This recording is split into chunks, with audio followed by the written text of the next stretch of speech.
Hi, good morning, everyone. Thank you for being here on the third day of the very interesting but of course tiring conference. So I hope that with our discussion we can invigorate the room a little bit. I have a brilliant panel with me. We only have 1 hour and 15 minutes to discuss some very important and interesting questions. So let me invite them all on stage to join me on stage. So first of all, Mr. Michel Maswapi Kipundo, the Director for Business Climate at ANAPI.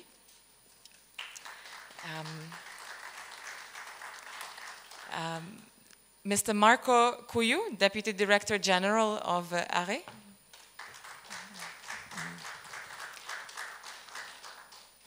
And three brilliant private sector representatives.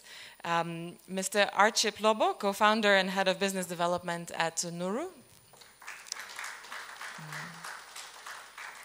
Mr. Jeff Umba, project development executive at AEE Power. And last but not least, Mr. William Brent, chief marketing officer at Husk Power Systems.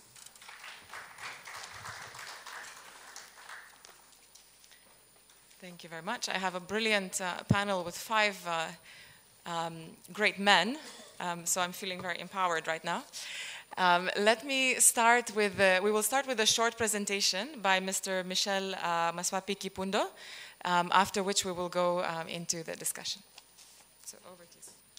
Bonjour à tous. En fait, hier, nous avions suivi le premier jour et le deuxième jour.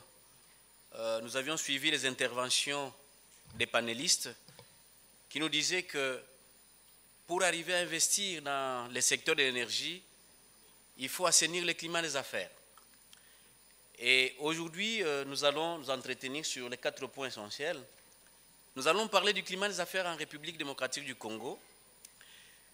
Le climat des affaires a bénéficié d'un portage au plus haut niveau de la République avec la vision de son Excellence, Monsieur le Président de la République, qui est focalisé sur 4 points: l'homme, la bonne gouvernance, la croissance économique et la société solidaire. Dans sa vision, il disait « Nous travaillerons pour rendre le climat des affaires plus attractif et compétitif, notamment par l'aménagement de la fiscalité en faveur du développement. » Et dans les secteurs de l'énergie, nous avons d'un côté les demandeurs, donc les clients, et de l'autre côté ceux qui offrent. Quelle est l'importance en fait du climat des affaires pour permettre aux offreurs et aux demandeurs d'être satisfaits? Du point de vue des demandeurs, ils ont besoin de bénéficier des services énergétiques à prix abordable parce que le premier jour, il y a des panélistes ou même des intervenants qui disaient « Est-ce qu'il y a la demande solvable ?»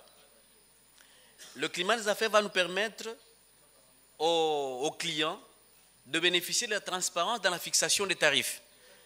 Comme vous le savez, la loi de 2014 avait prohibé la facturation forfaitaire. Mais jusqu'à aujourd'hui, il y a d'autres compagnies qui continuent à facturer sans compteur. La minimisation aussi des risques, surtout dans les centres urbains où il y a un problème de délestage et des coupures intempestives de l'énergie électrique. Pour ce qui concerne les offreurs, donc les opérateurs économiques, la nécessité d'un cadre réglementaire clair, lisible et transparent, la réduction des coûts opérationnels, en fait, pour arriver à investir dans les milieux beaucoup plus ruraux, et puis la durabilité et pérennité de leurs projets et le retour sur investissement qui doit être beaucoup plus très court. Au niveau de la RDC, nous avons 4 orientations disons, stratégiques pour implémenter les réformes du climat des affaires.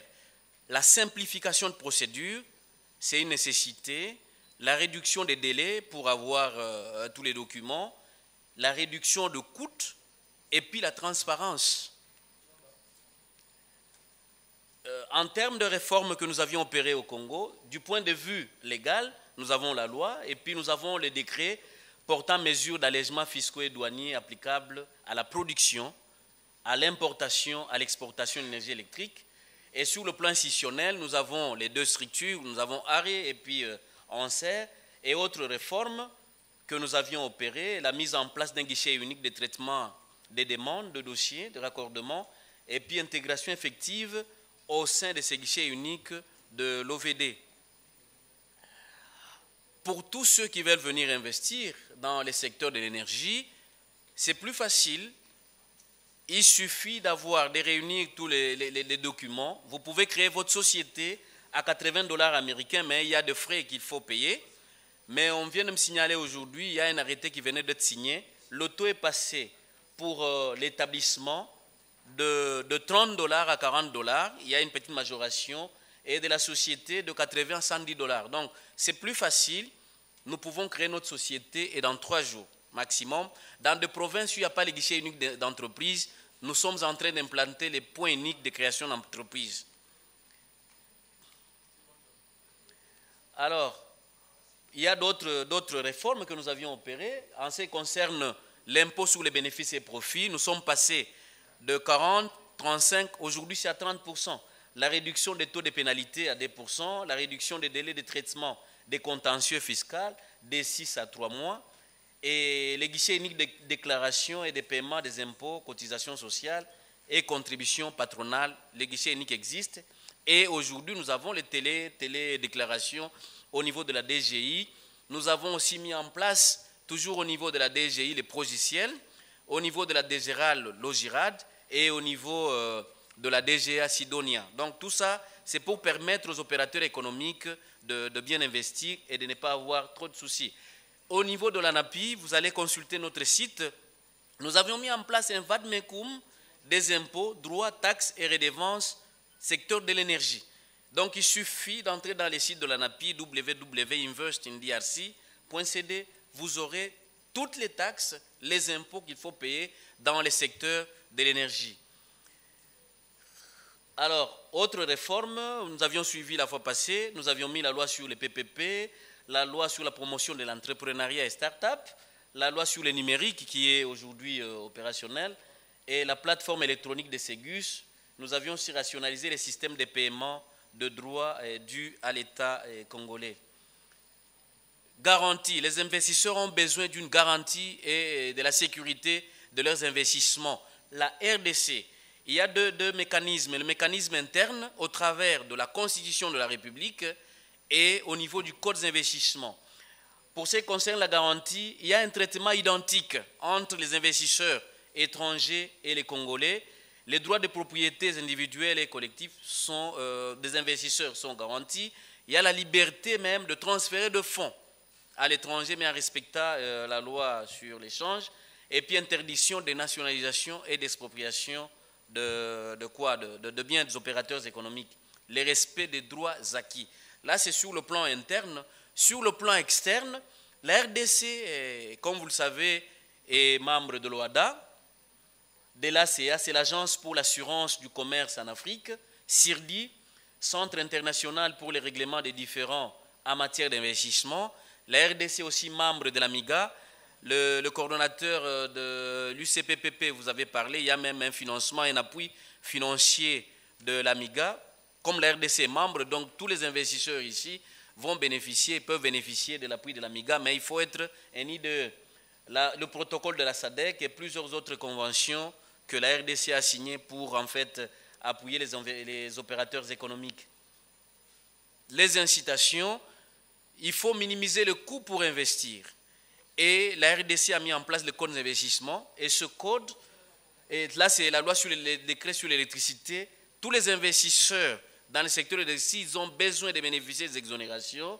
Il y a le décret sur l'électricité qui accorde des exonérations aux investisseurs en important les équipements, même en termes d'exportation de l'énergie électrique. C'est le décret qu'on a évoqué au-dessus. Vous avez aussi la garantie qui est accordée par la loi sur les PPP. Et cette loi de PPP accorde aussi des exonérations aux opérateurs. Allègement de l'impôt sur les bénéfices et profits de 15%. Merci beaucoup, je suis arrivé à la fin. Alors le Code d'investissement aussi accorde aux investisseurs des avantages douaniers et les avantages fiscaux aux opérateurs économiques. Donc tous les équipements et matériels que vous allez importer, ça sera exonéré. Il suffit seulement de poser votre projet d'investissement à l'ANAPI. Pour la ville de Kinshasa, c'est 3 ans, les exonérations.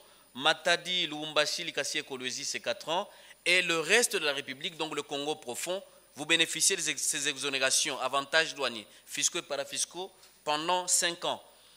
Et enfin, il y a les critères d'éligibilité. Il faut seulement déposer un projet à l'ANAPI. Le coût d'investissement minimum, c'est 200 000 $, donc de 10 000 à 200 000 $. Pour les grandes entreprises, c'est de 200 000 à autant de milliards de dollars. Il y a plusieurs opportunités. Nous avions parlé ici comme si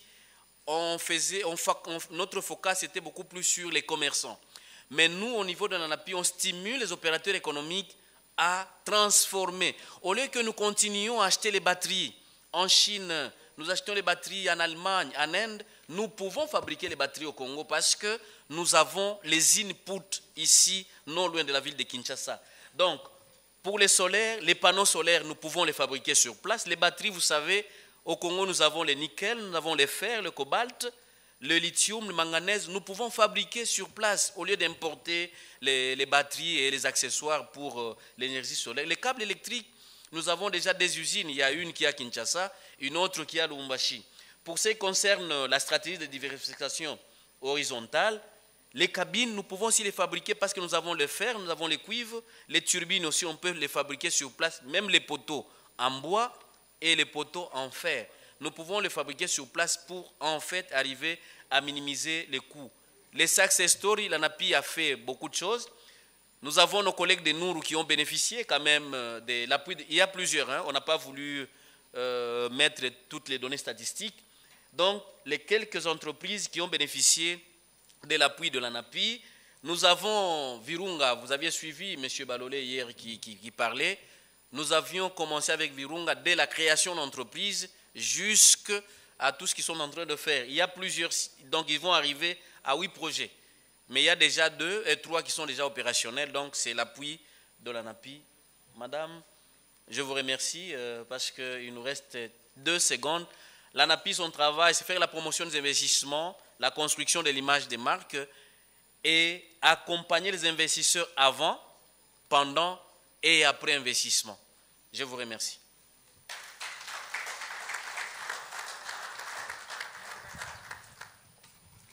Thank you very much, Mr. Kipunda. So let's say that this finishes the formal part. We have seen a number of brilliant initiatives that ANAPI is doing that adds to the presentations that we heard on Tuesday and Wednesday about all the initiatives that ARE, the ministry, and all the stakeholders are trying to put in place to stimulate investments. What we would like to achieve with the following discussion, and I hope that you will help us, is to delve a bit deeper into how the implementation of these measures looks in practice. So what have we achieved over the past 5 years that has already brought investors such as Camco to come in? And what can we do to make it even better? So moving on, I just wanted to introduce again the panel and to highlight that we have a brilliant group of people that represent both the public sector. So Mr. Kuyu and Mr. Kipundo here have been working over the past 5 years to develop the enabling environment. We have 2 isolated grid developers. So on the other end, we have Jeff from AE Power, who is working on the ESSOR or MOI project. That is a flagship project of the government, and it has been in development over the past several years. And maybe you can see it's a top-down approach to project development. We have Mr.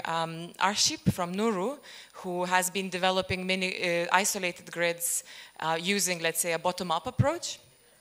And both of these gentlemen have been trying to navigate the regulatory framework over the past several years, while we also have William from Husk Power, who is just about to enter the market. And so it's a new developer focusing on mini-grids who has a lot of experience in both India and Nigeria and is one of the most experienced mini-grid developers, if not on the continent, probably in the world, and is trying to enter this market and clearly has some perspectives of how it compares to other markets and how it looks at today. So this was an introduction, so you get a picture as to how to target your questions when we get to that. But let me start with Mr. Marco again. So we've talked about the fact that there have been a lot of initiatives taking place over the past 5 years. And at the moment, there are a number of initiatives that are being put into place. From your perspective, what has been the most transformational measures that have been implemented already that you think have really allowed, to de-risk the environment and to stimulate the investments into the sector? And following that, I will ask Archip to comment on that from the private sector perspective.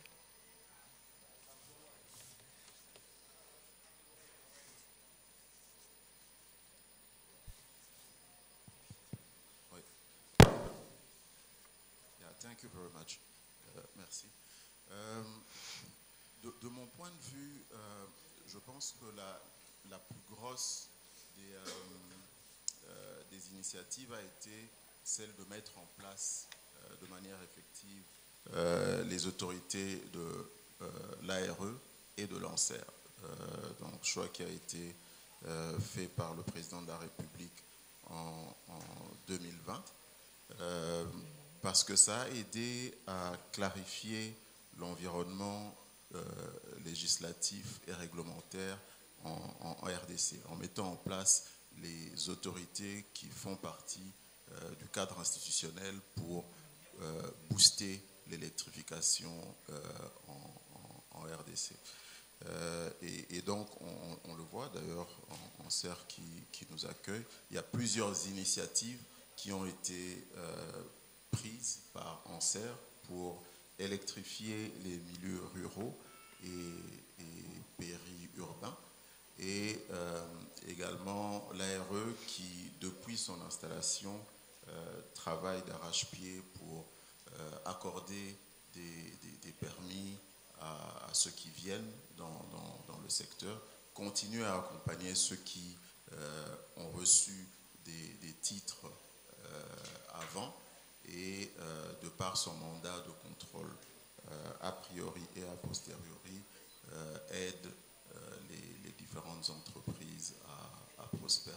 Voilà, donc on travaille depuis que nous sommes là à mettre en place un peu plus de réglementation par notamment un changement de législation ou une prise de décrets et d'arrêtés pour rencontrer la réalité sur terrain qui conduira évidemment à une électrification complète comme le veut le gouvernement et évidemment la population.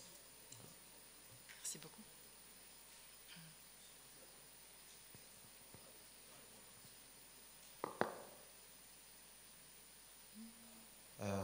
Bien, merci. Et donc, étant qu'opérateur privé, je dirais qu'au-delà de la loi 14 qui a ouvert le marché au secteur privé de bien vouloir investir dans le secteur de l'électricité, et monsieur le DGA venait de le dire que l'opérationnalisation de l'autorité de régulation, aussi bien qu'ACER, a suivi, mais nous avons aussi constaté, n'est-ce pas, l'évolution dans la mise en place de décrets arrêtés et les autres mesures d'application sur les modalités fixant les procédures de sélection d'opérateurs dans les secteurs de l'électricité, de la procédure à suivre dans l'octroi des licences, concessions et autorisations dans les secteurs, aussi sur le principe de fixation de tarifs et les principes qui en suivent, n'est-ce pas, et aussi de critères d'éligibilité pour des clients éligibles.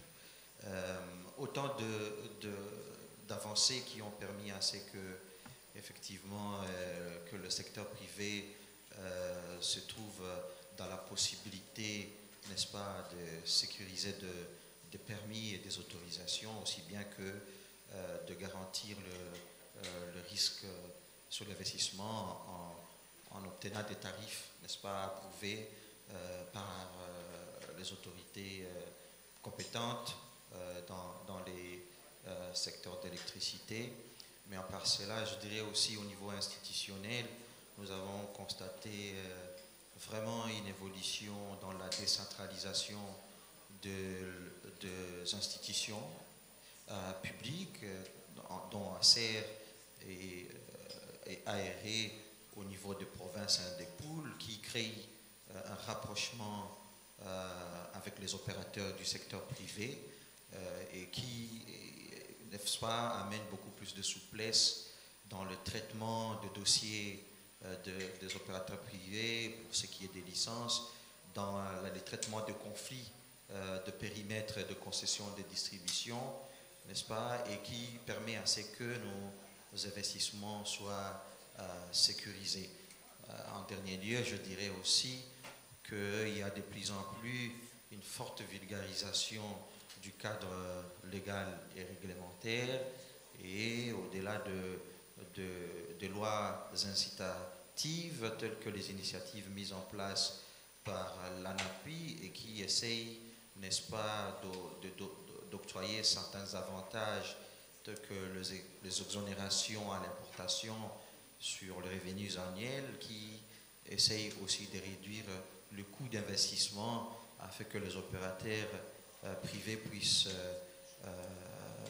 vendre de l'électricité à un prix plutôt raisonnable. Thank you. And we will touch on some of these aspects, such as the national, subnational coordination a bit more. But before I move on, perhaps a follow-up question to Mr. Marco and perhaps also Mr. Kipundo as well. So when the regulations and incentive measures, policies are being developed, the ultimate aim of this is to stimulate investment, to stimulate private sector activities. How has this, maybe your approach evolved as well over the past few years in engaging the private sector within these processes of designing regulations? Do you consult the private sector? How do you see that kind of partnership taking place? Oui. L'autorité de régulation a je dirais, cette habitude d'une interaction presque constante avec les acteurs du secteur. La preuve en est que nous avons tous nos textes qui sont mis sur notre site internet. Donc, et nous avons cette discussion très régulière avec les opérateurs, autant ceux qui envisagent de venir investir dans le secteur en RDC que ceux qui sont déjà actifs dans le secteur. Et donc, nous faisons l'écho à chaque fois des difficultés qu'ils rencontrent pour la mise en œuvre de leurs projets. Par exemple, toute la question sur les mini-réseaux, on a dû interagir beaucoup avec les opérateurs lorsqu'on préparait les projets de décret pour comprendre un petit peu quelles sont leurs difficultés, les rencontrer, tout évidemment en respectant la loi. Donc oui, il y a un dialogue qui est constant et permanent avec les différents acteurs du secteur, et ça ne peut qu'aider en réalité une amélioration. N'oublions pas que le principe même de la libéralisation a été levé parce qu'on voulait accroître l'accès du secteur, l'accès à l'électricité, qui est aujourd'hui un service public.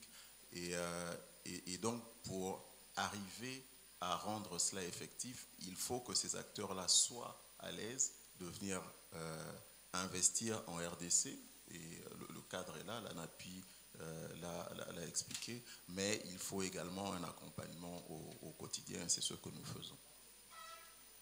Thank you, that's great. As we were bilaterally discussing on Tuesday, I think you stressed that you really want the private developers to come in and rather ask questions rather than wait and then wait until for several months and then complain that the permit decision is not coming through.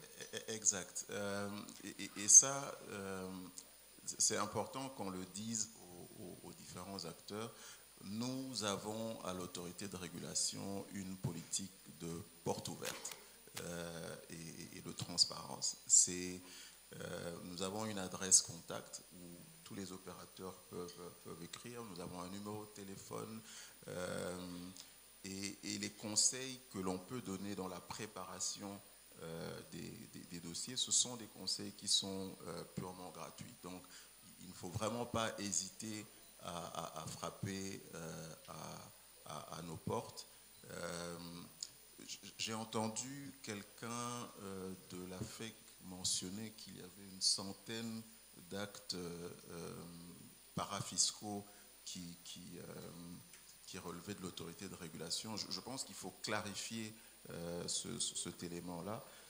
Il y a une grille tarifaire à l'autorité de régulation et cette grille tarifaire vise en réalité à rémunérer les services qui sont rendus. Donc oui, il y a une centaine d'articles ou d'items sur cette grille tarifaire, mais vous ne les abordez pas tous lorsque vous entrez dans le secteur. Donc vous pouvez juste demander votre licence, par exemple, pour opérer, mais ça se limitera à ça si vous n'avez pas une autre activité. Lorsque vous êtes un acteur et que vous êtes dans les règlements différents, vous payez pour cette procédure de règlement différent et non pas pour autre chose.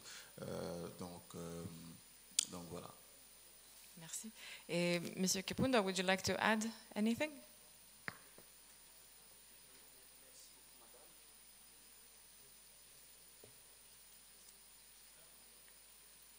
Ok, merci beaucoup.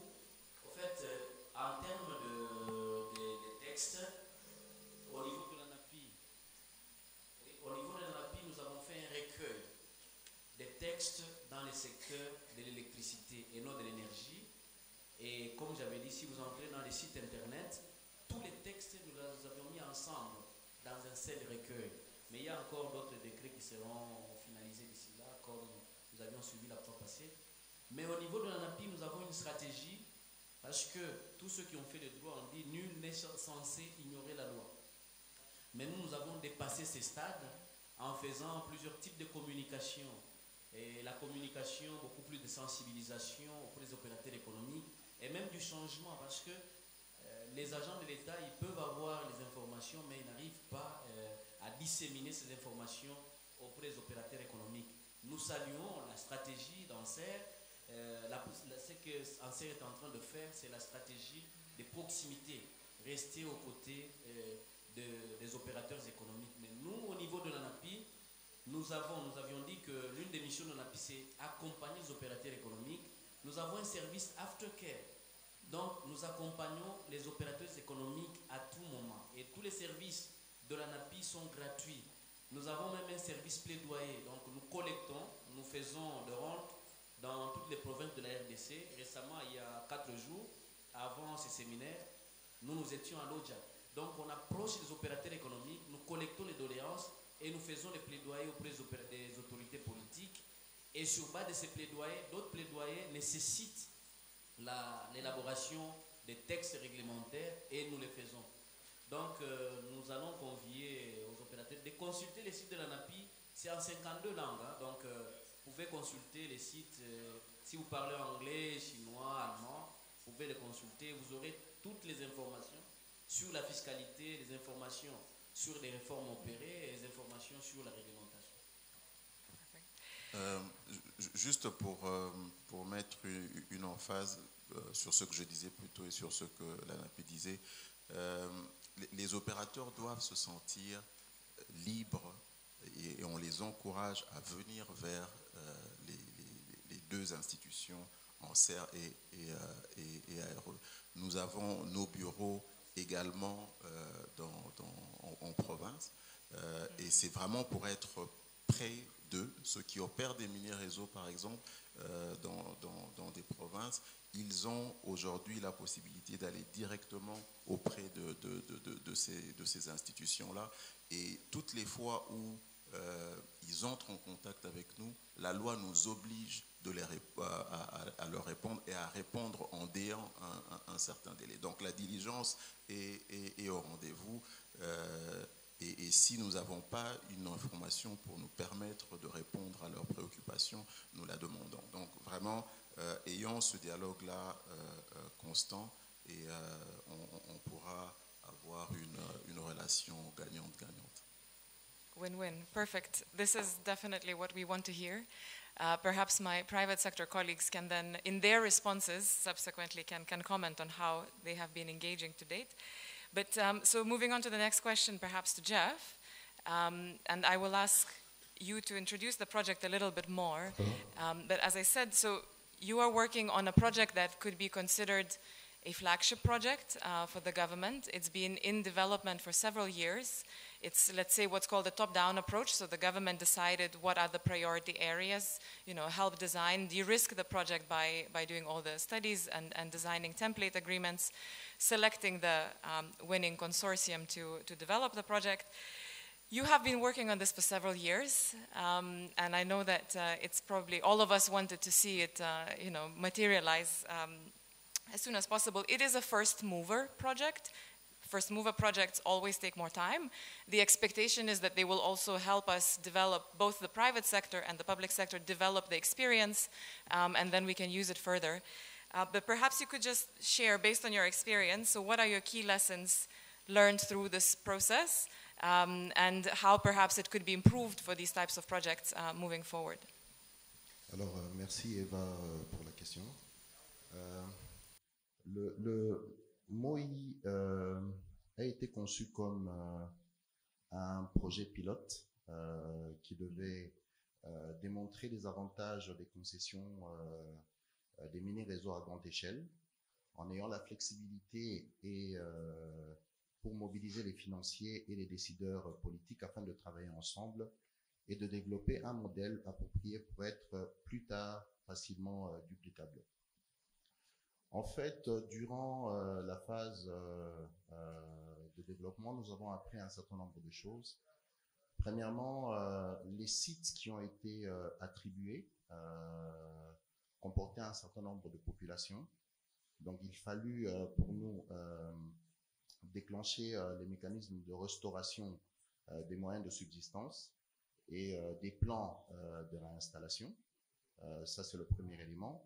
Parce que comme vous le savez, MOI, c'est un PPP et l'État a apporté sa part, notamment les sites, notamment la sécurisation des sites, je voulais dire, et puis aussi les exonérations, et puis aussi les garanties qui ont été sécurisées en amont pour permettre à ce que le tarif soit le plus abordable possible. Partant, nous avons compris maintenant en tant que consortium qui a été privilégié que le développement est beaucoup plus complexe qu'on ne le pensait. Tenant compte du fait déjà que dans les discussions sur le tarif, il ne nous a pas été permis que le tarif soit réajustable.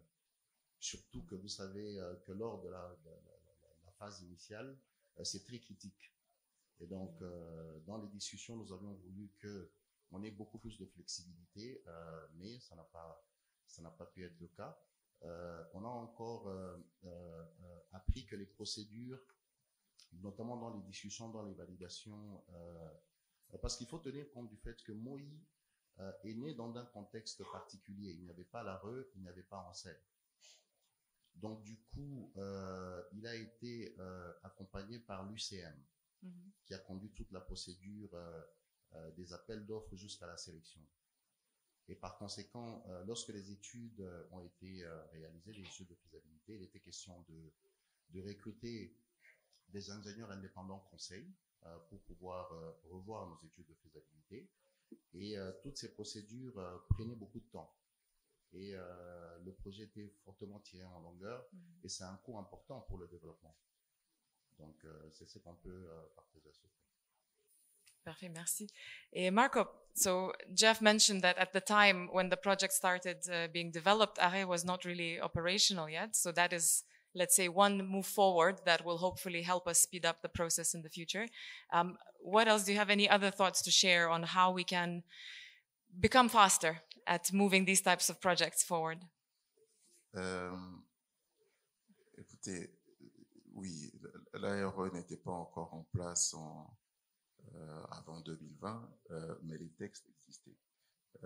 Donc, la loi, elle a été prise en juin 2014.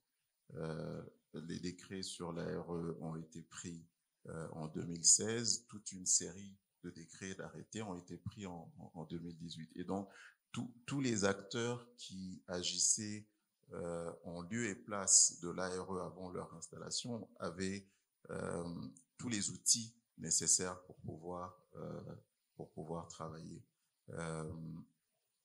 Mais bon, qu'à cela ne tienne, on est aujourd'hui et dès que vous frapperez à la porte de l'ARE, tout sera fait pour que l'on puisse régulariser la situation et avancer. Vous avez mentionné quelque chose qui me paraît un peu curieux, c'est que le tarif ne soit pas réajustable. Je pense que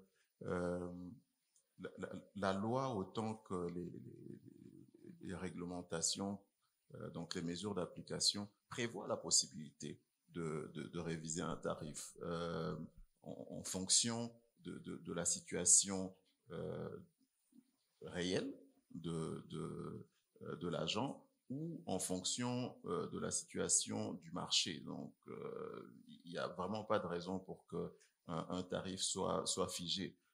Surtout que le tarif vise à rémunérer une activité. À côté de ça, si on vous impose un certain tarif, il faut évidemment venir en appui avec les subsides. Et tout ça, c'est prévu dans les textes. Donc, peut-être qu'il y a eu une incompréhension par rapport aux attentes des uns et des autres. Et donc, encore une fois, n'hésitez pas à frapper à la porte de l'autorité ou en tout cas de l'institution qui est censée réguler ça. Je pense qu'il y a l'un de mes collaborateurs qui est en charge des tarifs qui est dans la salle. Il pourra vous donner un peu plus d'informations. Great. So moving on to a different approach to project development. So we talked about a more government-led approach, and now moving on to Nuru and perhaps William too, on sort of what's called a bottom-up approach. So developer-led site selection, developer, comes, proposes projects to the government. That's how Nuru has been operating in the isolated grid space. Arship, you already mentioned some of the challenges that this may cause from the regulatory perspective, considering that you have to work with the provincial governments and also the national level legislation and institutions. Maybe you'd like to elaborate a little bit on what do you see, what have been the key challenges there and how we could improve that. Bien, merci. Déjà, il faut signifier que le demande spontanée à l'initiative de l'opérateur est prévu par le cadre réglementaire. Donc, bien sûr que l'acceptation devra être soumise aux conditions préalables d'acceptation d'une telle initiative. Donc, nous avons été effectivement dans pareille situation où effectivement Nuru aurait identifié le potentiel dans certains marchés. Nous avons approché l'autorité compétente en province et effectivement, nous avons eu des situations avant l'opérationnalisation de l'autorité de régulation, bien sûr, étant conscient que le texte existe. Nous nous sommes butés quand même à des problèmes au niveau de compétences parce que effectivement, même si la demande elle est spontanée au niveau de l'autorité compétente en province, le préalable serait à ce que l'autorité de régulation, n'est-ce pas, passe à revue les études et les propositions tarifaires au niveau national pour donner son avis favorable pour qu'effectivement l'autorité compétente en province, n'est-ce pas, puisse octroyer à l'opérateur les licences et les concessions pour que l'opérateur, n'est-ce pas, déploie son projet. Et donc, effectivement, nous sommes tombés dans des situations où au niveau, les dossiers n'ont pas pu atteindre le niveau national et que les contrats et les licences ont été octroyés. Mais après, quand cela ne tienne, nous avons aussi quand même vu la volonté de l'autorité de régulation de bien vouloir régulariser ces genres de cas afin de permettre à l'opérateur de rester dans le niveau de sécurité de ses investissements. Et pour cela, nous remercions vraiment ici l'ARE de nous avoir suffisamment accompagnés pour résoudre ces genres d'irrégularités. Mais aussi, il faut dire que il se pose quand même un problème d'interprétation de loi et d'accès au décret sous le modèle type de contrat de concession de distribution des licences aussi bien que des cahiers des charges au niveau des provinces.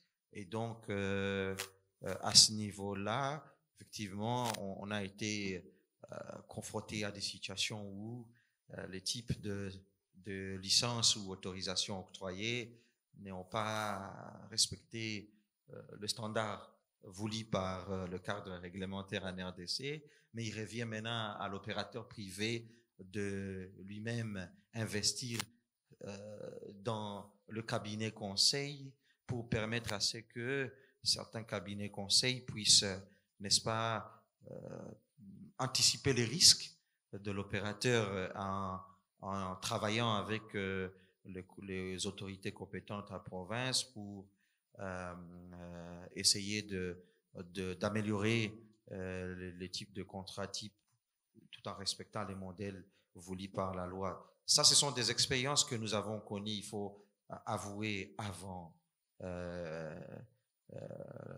l'opérationnalisation de l'autorité de régulation, choses qui ont changé depuis que l'autorité de régulation a été mise en place. Et d'office, nous avons vraiment bénéficié de l'accompagnement de l'autorité de régulation dans plusieurs niveaux, effectivement dans le renforcement de capacité des autorités compétentes, dont particulièrement le gouverneur de province, n'est-ce pas, sous le cadre réglementaire en RDC, et qui rend de plus en plus le processus assez transparent et souple, et tout en respectant les standards, mais également aujourd'hui, je le dis tantôt, la décentralisation et les rapprochements de l'autorité de régulation dans le pool permet effectivement aussi à l'autorité de régulation d'être non seulement proche des opérateurs qui veulent faire des demandes spontanées, être proche des autorités compétentes pour que ce processus-là soit bien encadré dans les limites de prescrits de textes et de procédures en RDC.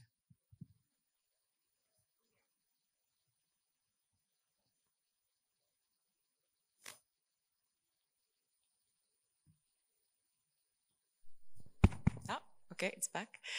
Thank you for waiting patiently. So we talked about these two different approaches, bottom up, top down. Let's bring in the international perspective first. Husk Power has been operating in Nigeria, where both of these approaches have also been tried. You are operating under a bottom up, developer driven approach. What has been your experience, and what perhaps we could learn? We could advise the stakeholders in DRC to take into account when they're developing the regulations. Yeah, thanks. I think it depends on the developer, of course. In our case, from a bottom-up perspective, the benefits are that we have a very specific methodology for identifying the communities that we want to enter. So we have a scorecard that we've developed over the years that tells us with 90% certainty whether our business model will be viable in those communities, right? And so from that perspective, having a top-down approach where we're being told these are the communities that we want to develop, it's fine, but it's only as good as the data that informs that top-down approach, right? So our data, we know, we have 90% certainty that if we enter a community, that it will be a viable mini grid. If it's a top-down approach, it's almost, you know, the expression is garbage in, garbage out. If the data is good, great.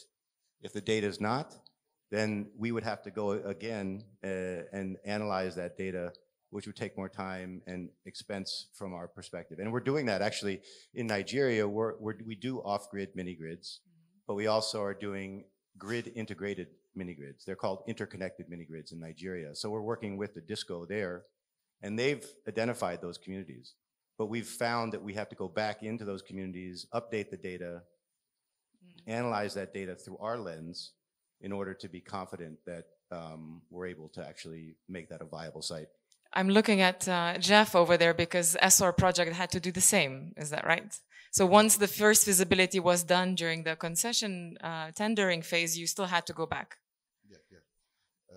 En fait, l'expérience pour nous, c'est qu'on a bénéficié déjà de beaucoup d'études de préfaisabilité qui ont donné une certaine visibilité en termes de la demande solvable. Et puis aussi, comme je vous l'ai dit, ce projet avait été conçu comme un projet pilote. Donc, il se trouve que il y avait un cadre concerté entre l'État ou le public et les bailleurs qui ont donné beaucoup de suggestions afin de donner au projet une certaine flexibilité. Même en termes d'obtention de titres, ça a été un titre unique qui couvre à la fois la production et la distribution. Donc, ça a été un élément assez intéressant. Et puis aussi, il y a cet aspect du projet qui couvre 3 villes en même temps. Bumba, Gemena et Isiro sur un projet unique. Et il y a également un autre élément très intéressant, c'est l'exclusivité de la production comme aussi de la distribution. Donc voilà ce que je peux dire. Okay, before we open up to the audience, final question for William. So I mentioned that Husk Power is only entering the market now. It's also entering the mini grid market. We've been mostly speaking about isolated grids. There has been perhaps a little bit more attention over the past few years to isolated grids in DRC. How did you decide to enter the market? How did you assess the regulatory and policy framework at the moment?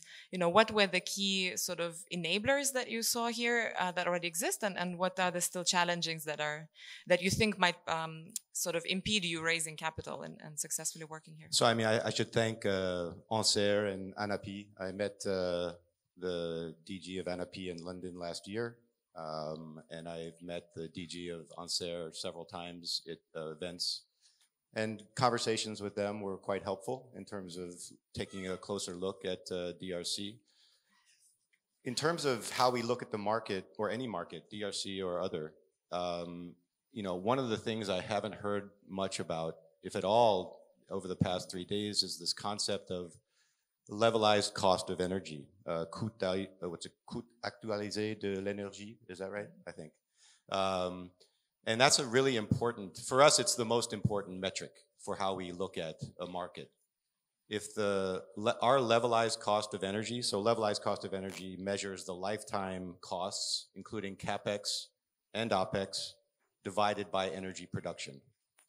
If our LCOE is what it's called in English, if that is above a certain level, our business model is not sustainable. And so if you just take India and Nigeria in comparison, the cost of doing business and therefore our costs of our LCOE, our cost of production, are very different between the two markets. And there are reasons for that. In India, so India, let's say Nigeria, the cost of building one mini grid is about 3 times what it costs in India. And there are many reasons for that. One of them, for example, is importation costs, the landed cost of goods. We import about 70% of our components, 30% we source locally. The importation costs in Nigeria are much, much higher than India. Domestic logistics, also that cost is much, much higher. So I mention this because if you're a regulator or you're an investor, if you aren't doing the things that help developers like Husk lower our LCOE, our levelized cost of energy, then that's not going to attract us to the market, right? So the reason the cost is so important. Our business is very cost sensitive and our customer is very price sensitive. So anything we can do to bring down our costs, make our business sustainable, it also allows us to transfer those cost savings to the customer and lower the tariffs to the customer. So I just encourage everyone to be thinking about LCOE and levelized cost of energy. And one of the things that I thought while listening to your comments was it might be quite interesting to talk to our team in Nigeria and do an analysis of why our LCOE in Nigeria is higher than India. What are the causes of that? I think it's probably 25% higher, our LCOE in Nigeria than India.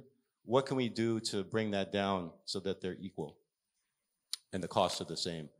That benefits us. It makes our business better. It also benefits the consumer. So we published a roadmap last November, which talks in detail about this. And I'm happy to provide you with the link, and I would encourage you to take a look. Thank you. Perfect. Marco, I think you wanted to comment? Oui. En fait, je pense que le cadre légal et réglementaire en RDC rencontre justement ce type de préoccupation. L'ANAPI a expliqué tout à l'heure qu'il y a des allègements fiscaux qui vont de 3 à 5 ans, en ce compris sur le coût d'importation de marchandises. Ça, c'est une chose. Donc, d'entrée de jeu, lorsque vous commencez votre investissement, vous avez cet incitatif. Mais lorsque votre réseau est en place et que vous devez commencer à vendre, l'autorité de régulation dans la fixation de son tarif prend en compte un certain nombre d'éléments pour que vous ayez un tarif qui soit rémunérateur. Donc, on comprend bien que celui qui vient dans un marché, c'est pour faire de l'argent, c'est pas pour de la philanthropie. Et donc, dans nos analyses de tarifs, nous prenons en compte ces différents éléments. On en discutera et à mon avis, le marché de la RDC est un marché dans lequel vous pouvez investir et aller de l'avant. Perfect. We're running a little bit behind time, and I can see Lisa looking at me already, saying that we have to finish soon. Are there any questions? I think we have maybe 5 to 10 minutes for some questions, if there are any. Okay, 2 over here on this side. Do we have a microphone, or do we need to? Yeah, we do. Okay. Please introduce yourself. Merci beaucoup. C'est M. Ilunga de Moves SRL, entrepreneur. Ma question s'adresse à M. Archi de Nourou. Il vient de vanter et témoigner que les organes, les bras de levier de l'État par rapport à stimuler l'investissement ont fait des efforts pour se rapprocher des opérateurs, notamment dans les provinces. Est-ce que peut-il aussi nous rassurer? Qu'en est-il sur le plan de traitement des dossiers? Est-ce que de ce côté-là, selon votre expérience, les dossiers sont traités rapidement ou nous avons toujours cette lourdeur due à notre administration que nous connaissons très bien, que nous avons hérité, vous le savez? Alors que ce type de projet, c'est des types de projets qui sont presque à l'anglaise, où c'est fast, c'est vite fait. Mais si la coordination est toujours un peu lourde, vous voyez un peu ce que ça peut donner. Pourrez-vous nous rassurer sur ce plan-là? La deuxième question, c'est adressée à M. Mike. Là, je me réfère sur le plan de ce que nous entendons, hein, sur le plan minier, par exemple. Il y a des OP, il y a parfois des conflits de permis sur des espaces comme ça. Maintenant, là, RE, par rapport à cette situation, il y a quelqu'un, moi je vais développer, je suis prêt pour développer un projet, mais je trouve qu'il y a quelqu'un d'autre qui s'est déjà pointé là-dessus, mais qui lui ne fait rien. Alors que moi j'ai tout au financement et autres, prêt pour faire les études. Ce genre de cas, comment est-ce que, avez-vous déjà prévu comment les traiter? Parce qu'on est déjà au début, pour stimuler. Merci beaucoup. Thank you. Pepin? And let's try to stick to one question per person. Yes, thank you very much. Pepin Chouate de Tetra Tech Power Africa. Ben, question peut-être va au niveau de ANAPI sur vraiment la rapidité et l'octroi des incentives au niveau fiscal, parce que là, 5 ans, c'est bien, mais vous savez qu'une entreprise qui vient s'installer comme M. William, elle va être là pour 15-20 ans et elle va faire plusieurs projets. Elle pourra peut-être bénéficier, d'après la loi aujourd'hui, de l'intervention, des réductions fiscales sur les 5 premières années, mais ça peut jouer sur les projets futurs. Au niveau de l'ARE, est-ce que vous prévoyez, par exemple, mettre sur le site de l'ARE un modèle tarifaire qui permette aux entreprises porteurs de projets de pouvoir faire leur simulation du tarif de manière à ce que quand ça arrive chez vous, ayant utilisé les mêmes outils, que ça facilite aussi le travail à votre niveau. Merci. Merci. If there's one question by a woman in the audience, we'd prioritize that.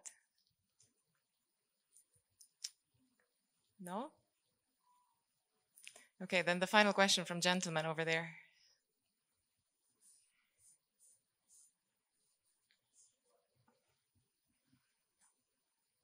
Merci. Je suis Idriss Moufouka. Je suis de l'Institut national de préparation professionnelle. J'ai 3 petites questions que je voudrais adresser à presque tous les panélistes. Peut-être juste en question, s'il vous plaît. Une question seulement. Certes, on a entendu tout ce qu'ils ont dit. Ce sont des belles présentations. Je me rends compte que on ne parle pas plus du consommateur de l'énergie, donc on est en train de faire allusion ici, qui vit à des fois dans des conditions qui sont différentes des milieux urbains. Je prends la plupart de nos villages ou de ces agglomérations en milieu rural ont des problèmes d'urbanisation. Il se pose un problème d'aménagement du territoire. Vous n'allez pas desservir un hangar qui a une durée de vie d'une année ou 2 ans. Et donc, quelles sont les stratégies qui sont prises avec les autres institutions qui ne sont pas intervenant directement dans les secteurs de l'électricité, en titre exemplatif du ministère de l'urbanisme et affaires foncières, pour que la desserte ne soit pas exclusivement pour des milieux urbanisés, et aussi par rapport au prix du kilowattheure. Est-ce que l'ARE a une proposition à faire à son ministère de tutelle? Certes, le prix est fixé par un arrêté interministériel,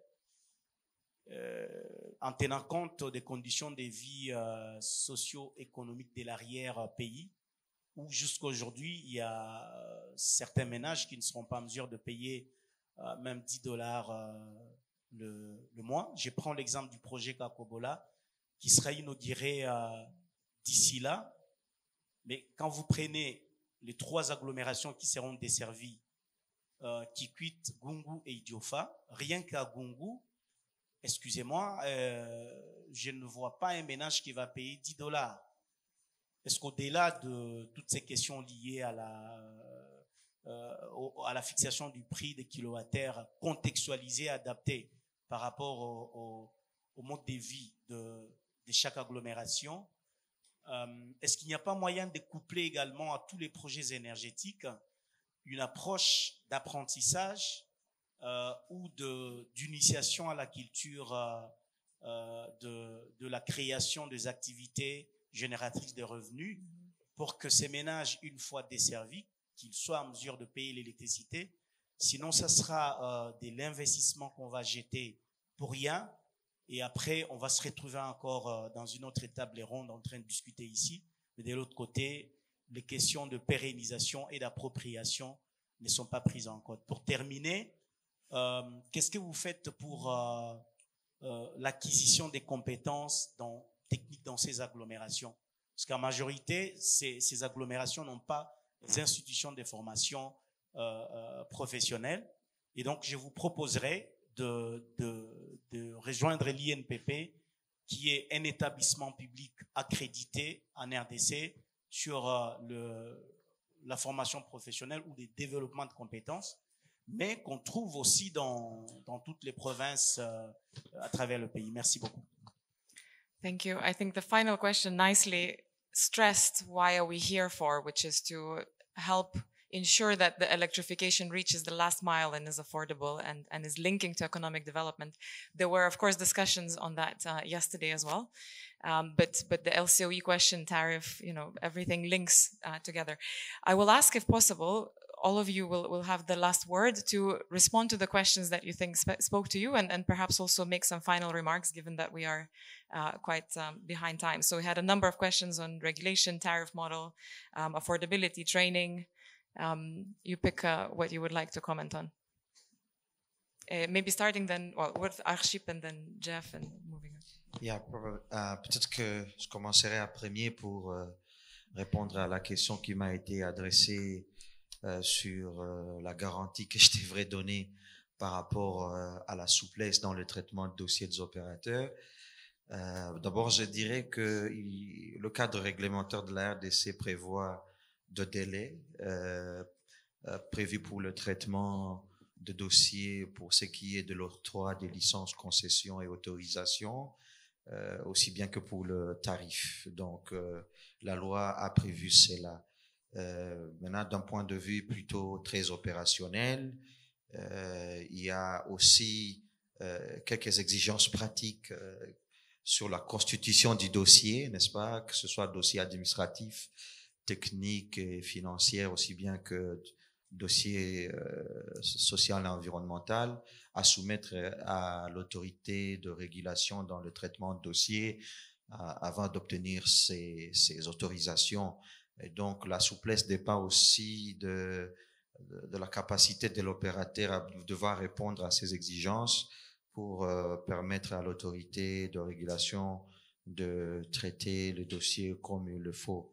Et donc, les outils ont été élaborés, mis en place, qui amènent maintenant beaucoup de souplesse dans le traitement de dossiers comparativement à quelques années passées où, effectivement, ces outils n'ont pas été rendus disponibles. Mais qu'à cela ne tienne, nous sommes conscients que le secteur de l'électricité est en boom en RDC et il y a de plus en plus de demandes venant des opérateurs privés qui pourraient justifier le fait que l'autorité de régulation ou l'autorité compétente soit deux fois devant plusieurs dossiers à traiter qui freinent un peu la rapidité d'octroi de dossier, mais n'empêche que au vu de l'urgence que nous avons dans le processus de clôture financier, une réponse urgente en termes de priorité soit donnée sur le dossier. Donc, pour dire, de ce côté-là, nous avons observé quand même des avancées énormes à ce qui est de la rapidité de traitement de dossiers, même s'il y a encore mieux à faire.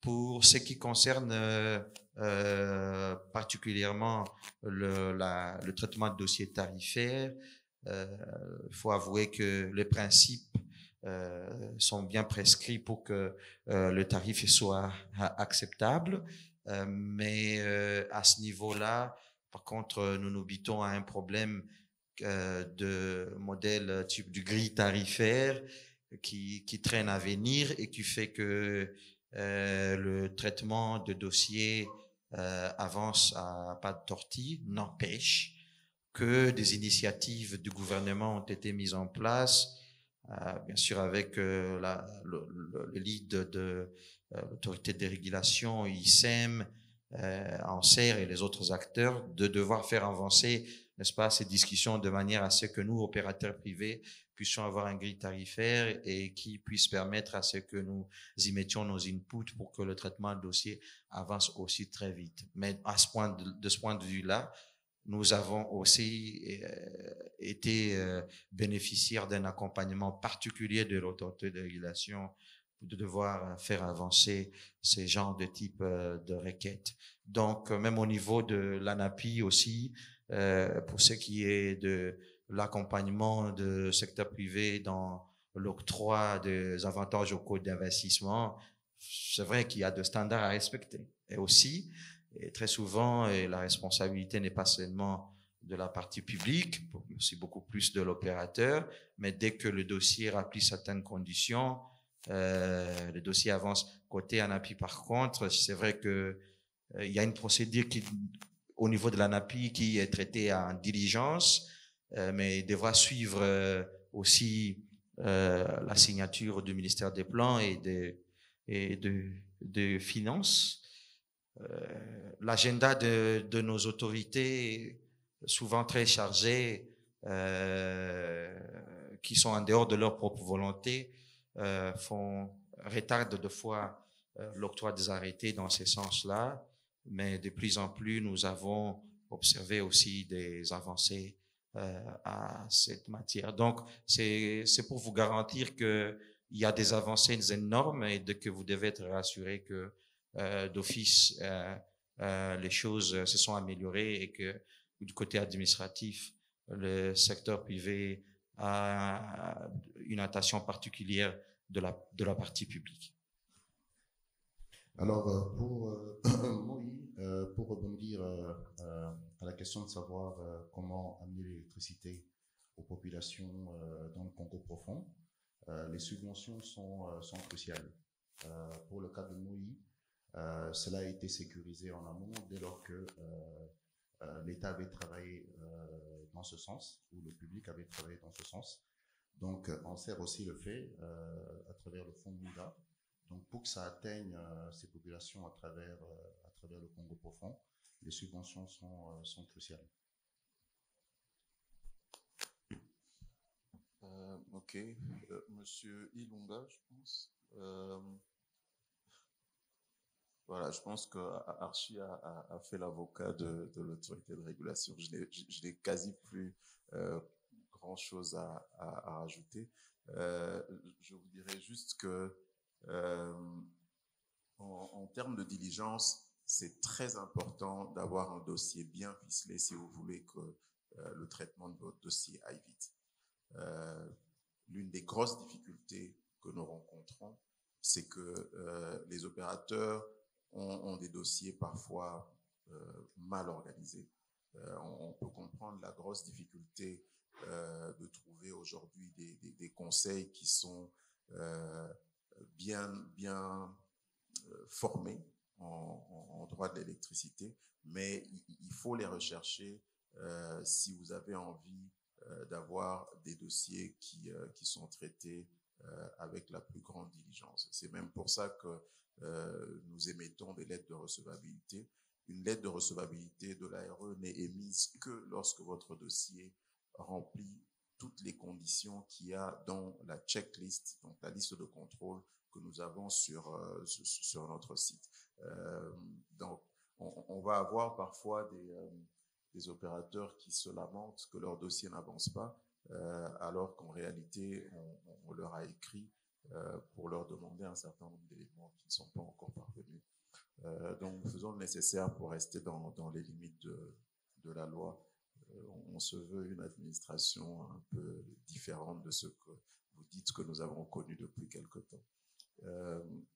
Donc voilà, les projets concurrents, oui, on peut très bien comprendre que ça lasse un porteur de projet qui voit une opportunité et qui ne peut pas y accéder parce que quelqu'un d'autre s'y trouve déjà.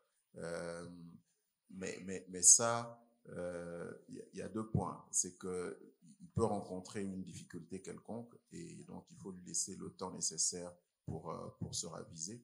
Mais dès que l'on émet un titre à un opérateur, il a un certain délai que nous lui donnons pour qu'il mette en œuvre ce projet. Passé ce délai-là, on peut lui retirer le titre qui lui a été attribué. Donc, c'est pas quelqu'un, on n'octroie pas un titre et vous allez le garder pendant 10 ans sans rien faire, alors que le service public électricité est par définition un service public et donc tout le monde doit pouvoir y accéder. Donc, les opérateurs doivent savoir qu'il y a toujours un risque pour que l'on vous retire votre titre qui vous a été délivré si vous ne le mettez pas en œuvre. Monsieur, je n'ai pas très bien retenu votre nom, je m'excuse. Hein. Est-ce qu'il existe un modèle tarifaire? Il n'y a pas de modèle pour tout le monde. Hein. On a des formules et je pense qu'on est en train d'y travailler, mais on ne va pas mettre sur notre site un modèle figé parce que la réalité, c'est qu'il y a plusieurs paramètres qui rentrent en ligne de compte lorsqu'on fait une étude tarifaire. Et donc, peut-être qu'on peut vous donner un certain nombre d'éléments d'entrée de jeu et vous pouvez vous sentir libre de consulter les services de l'autorité de régulation lorsque vous êtes en train de prospecter le terrain pour pouvoir vous préparer à comment est-ce que vous mettrez votre dossier en place. Je pense que le dernier, c'était Monsieur Foucault, donc le consommateur de l'énergie qui vit en milieu rural. Je crois que c'est l'un des rôles même de l'ANSER, hein, l'électrification en milieu rural. Et comme le disait tout à l'heure mon ami, il y a toujours la possibilité d'avoir des subsides lorsque le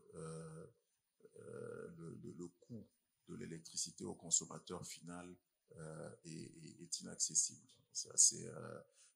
Si le gouvernement vous impose de fournir de l'électricité à une certaine population, si c'est un modèle qui n'est pas porteur de bénéfices pour l'opérateur, le gouvernement doit venir à sa rescousse. Ça, c'est même la loi le prévoit.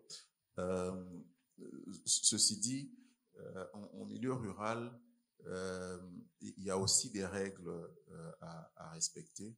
Et l'électricité, c'est un produit essentiel, mais c'est aussi un produit dangereux. Et donc, on ne va pas installer de l'électricité dans une bâtisse en chaume, par exemple. Et pour ça, on encourage énormément aujourd'hui les différents opérateurs, avant de pouvoir lancer l'électricité, à obtenir une certification des installations sur lesquelles ils vont lancer leur électricité. Voilà, je pense avoir Merci Marco. William, final comments? Yeah, just two comments. One, in response to the question around rural development, I couldn't agree with the speaker more. I think it's one of the most important things that we should be talking about. You know, I think that the reality for mini-grid developers like Husk is that we cannot be successful as a business unless we essentially become a rural development agency ourselves. And that's what we find ourselves doing. It's a heavy burden. It's very difficult for an energy company to also essentially become a rural development agency as well. But we'd have to do that in order to create the economics for our generation asset and transmission that makes our business viable over time. So we work very closely with the communities to help them think about ways to build economic activity and provide the tools, the equipment, and sometimes the financing to do that. For example, you know, selling appliances and providing financing with those appliances so that they're affordable for people to buy fans or TVs or freezers or whatever it is that they need to purchase. So I agree with you 100%. I think the point there for me is early on, the various government agencies need to be working closely with ANSER and supporting ANSER's work, including the Ministry of Agriculture and others that are related rural development agencies. it's really important to start that today and do more of that collaboration, because the energy sector by itself, this is not something that we should be doing on our own. We need partnerships with other sectors to be successful. That's one thing. And then the last thing is just in terms of, based on my experience in Nigeria is, and Anita will I think back me up on this. You know, Nigeria is a great example of government program that's worked very well. Their equivalent of ANSER has been fantastic to work with. However, there's one thing that I would suggest maybe thinking about here is, you know, for Nigeria, the Mawinda equivalent, they embedded people in the Ministry of Environment, they embedded people in the Technical Standards Agency. Even doing that, it is still quite difficult for us to navigate the Ministry of Environment, navigate the Technical Standards Agency.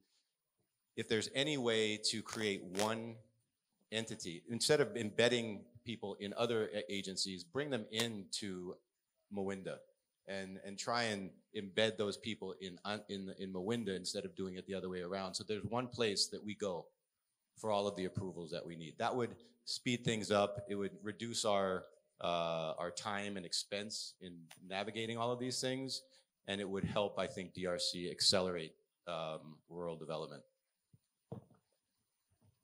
Parfait. Dernier mot. Je vais répondre aux trois questions. La première, c'est sur la diligence. Au niveau de l'ANAPI, pour bénéficier des avantages du code, maximum c'est 30 jours. C'est-à-dire, au niveau de l'ANAPI, on a 2 semaines. Le ministère du Plan qui signe le premier a 1 semaine. Et puis le ministère des Finances, toutes choses restent en garde par ailleurs, comme l'a dit notre collègue, si les autorités ne sont pas empêchées. Alors, en ce qui concerne le coût, il y a notre collègue qui a posé la question sur le coût. Bien sûr, dans la stratégie, les déterminants d'attraction des investissements, les incitations n'occupent pas une place de choix. Ça occupe à peu près la 10e place. Mais nous, dans le cadre du climat des affaires, nous fournissons, on vous a donné les orientations stratégiques, la réduction de coûts et la transparence. Ça permet à ce que l'opérateur économique, lorsqu'il travaille, il va directement rentrer dans son investissement dans moins de temps. Au lieu que ça soit 10 ans, il peut rentrer dans son investissement dans 1 année ou 2 ans, parce que la demande solvable est là. Et la dernière préoccupation, je voulais apaiser notre collègue de l'INPP. La stratégie actuelle de notre gouvernement, c'est la transformation structurelle de notre économie. Et qui dit transformation structurelle voudrait dire le déclin du secteur agricole au profit du secteur de l'industrie et du secteur de l'industrie vers le secteur des services. Et lorsqu'il y a transformation structurelle, il y a même augmentation du revenu. Et qui dit transformation structurelle sous-entend déjà la force motrice, c'est l'industrie. Donc, il faut qu'il y ait l'énergie électrique. Si les populations aujourd'hui n'ont pas l'argent, n'ont pas de moyens financiers, le pouvoir d'achat pour payer les factures, c'est parce qu'ils sont dans l'agriculture de subsistance. Maintenant, avec la stratégie de la transformation structurelle, aujourd'hui prônée par nos autorités, ces populations-là auront les moyens financiers nécessaires parce que nous aurons des agriculteurs professionnels et non des agriculteurs occasionnels. Donc, en fait, mais je vais aussi faire une recommandation au niveau de l'NPP. Il faut vous implanter partout pour permettre à ce que, parce que pour transformer les structures de notre pays, on a beaucoup plus besoin de la main-d'œuvre. En sus des licences que nous avons, des thèses et autres, mais il faut une valeur ajoutée. Et c'est pourquoi l'État congolais a mis en place l'INPP. Donc, vous devez aussi vous implanter partout. Il ne faut pas attendre que les structures soient déjà implantées pour que vous soyez sur place. Mais félicitations parce que l'INPP est déjà dans plusieurs provinces. Bon, merci beaucoup. I would like to apologize for being a bit over time, but I think that we have succeeded in strengthening the public-private dialogue on this panel, which will be really critical as we scale the sector. And as was mentioned, there will be a lot of strains on ARE to deal with all the permits and, to make sure that the tempo, the pace remains. So let's work together. The door is open, as was stressed by the Deputy DG. And join me, please, in thanking the panel today. Thank you very much.